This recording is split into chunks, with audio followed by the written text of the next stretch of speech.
Hey everybody, welcome back. This is Winston with Win at Spanish, and today I'm going to be giving you my 150-hour Dreaming Spanish update. That 150 hours might be a little misleading because it is more so about 167 hours, 17 hours of actual Dreaming Spanish consumption, and 150 hours of background knowledge in Spanish. The reason why I gave myself this was because I did grow up in a Spanish speaking household, and a lot of the super beginner and beginner videos were a little too slow for me.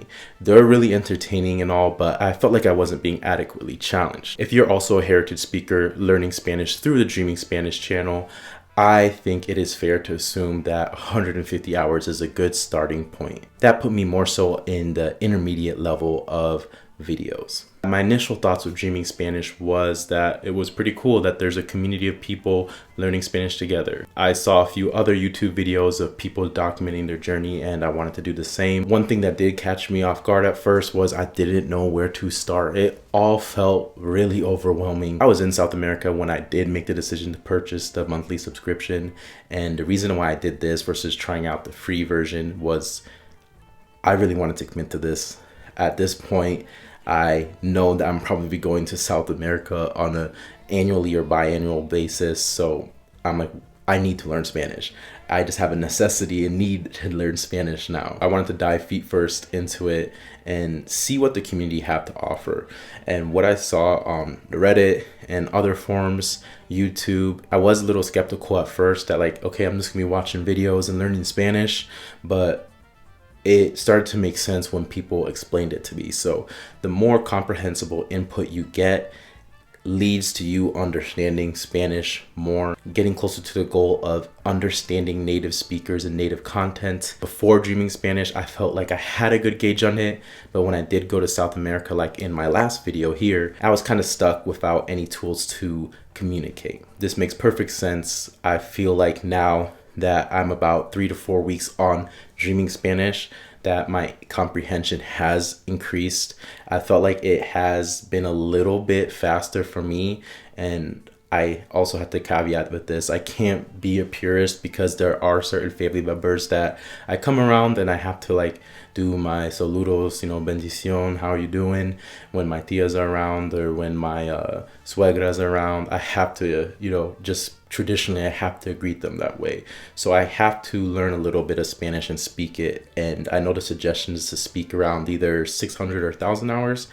I'm not sure off the top of my head. My story is going to be a little different because I have to be able to say some things here and there. Dreaming Spanish has an option in their timeline on the back end of the app that allows you to record any native content that you consumed outside of the app. In addition to Dreaming Spanish, I listen to a podcast called Chill Spanish. And what I do is every time I take my dog out in the morning or at night, or if I need to do dishes and I'm just doing something where I have to be there for a set amount of time, I'll just listen to Chill Spanish and intake what is being said. Sometimes here and there, I might try to repeat what I heard, try to get my accent more on point, or just be like, oh, you know what? I never heard that saying before.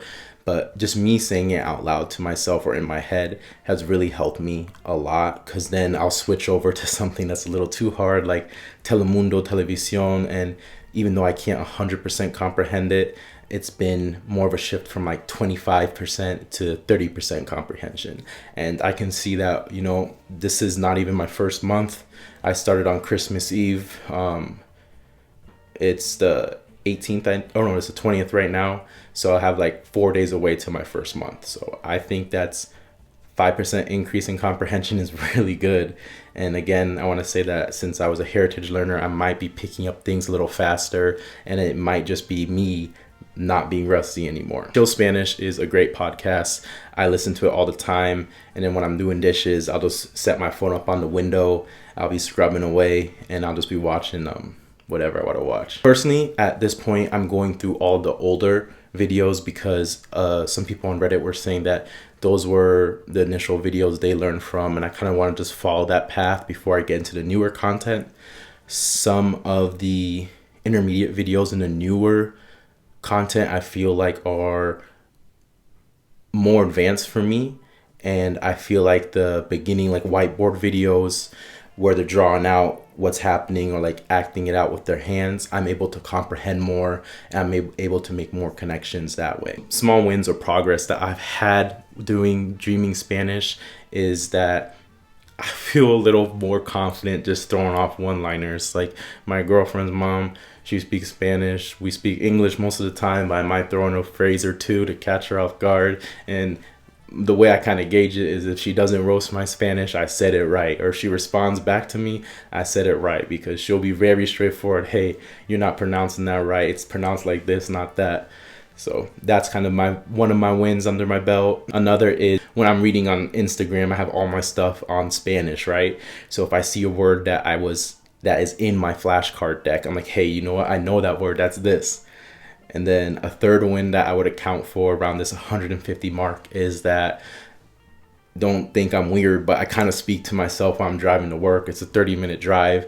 I might as well get that time to learn Spanish, or at least practice my pronunciation. And I'm able to start thinking in Spanish versus just translating in Spanish, if that makes sense. Like when I say things out loud, I feel like I can get out in like a A2 level or B1 level thought without it being like a translation. Like I'm just saying it out loud into the world versus like translating it. So that's the main thing for me. It's like when I start translating, I don't really have that flow, or I'm not as suave as I want to be.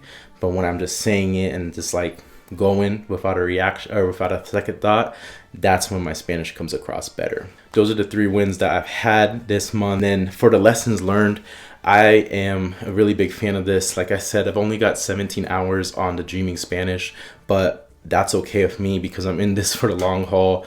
All my family's Hispanic, so I'm gonna learn Spanish one way or the other. I only set a goal to do 30 minutes a day.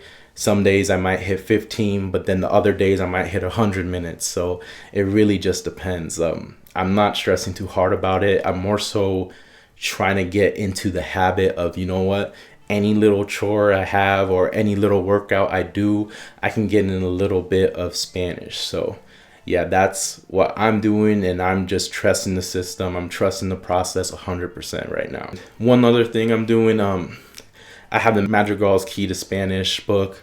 That one's helped out a lot. I got a grammar reference book that I have never opened, and another basic grammar book I don't use. I'll get to that eventually, but right now I'm really just focusing on Dreaming Spanish and Chill Spanish podcasts, because honestly, the way my life's set up, I don't have time to like sit down and start like writing things out. I have to time block that ahead of time. So maybe in the future that'll change when I need to get to that point. But as of now, just comprehensible input. I do have a few videos coming up. I will be making more like country where I traveled videos before, because I've been to Dominican Republic, Mexico. I want to speak about my experiences going there. You know, I have experiences going to family parties in New York where they only speak Spanish, so I can describe what I saw there and kind of give you an insight into what I saw growing up, so you can learn Spanish or take away context from that. That's what I feel like I can share back for you guys, helping me out with my Spanish and just supporting the channel. Remember, I released that video, the immersion story as an Osabo. Check out this video here, because I'm going to be explaining, you know, more best practices, kind of like this video, but more refined and detailed. This is kind of off the dome, but check out this video as well. Thank you so much for watching. That is my Dreaming Spanish update. Again, if you are learning Spanish or you're coming along for the ride, leave a comment down below, like and subscribe. I really appreciate it, and I'll catch you in the next one.